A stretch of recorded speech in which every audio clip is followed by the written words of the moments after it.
Quand on achète des vêtements, il y a une énorme quantité d'eau qui est utilisée.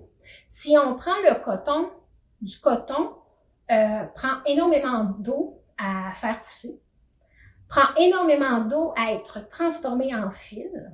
Ensuite, le fil crée un tissu.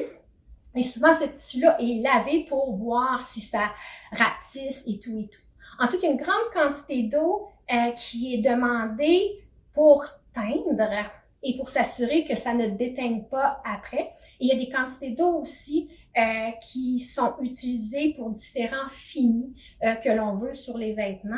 Puis, à la fin de la production des vêtements, souvent, il y a un dernier lavage qui est fait pour chaque pièce de vêtement pour s'assurer que le vêtement ne bougera pas une fois que le consommateur l'a acheté.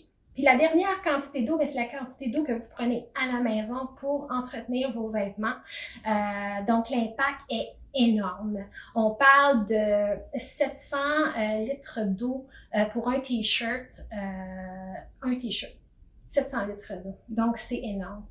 L'impact aussi auquel on doit penser, c'est l'utilisation des produits chimiques dans la teinture.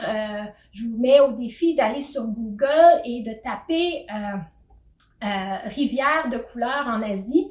Tapez-le en anglais, ça va être plus facile.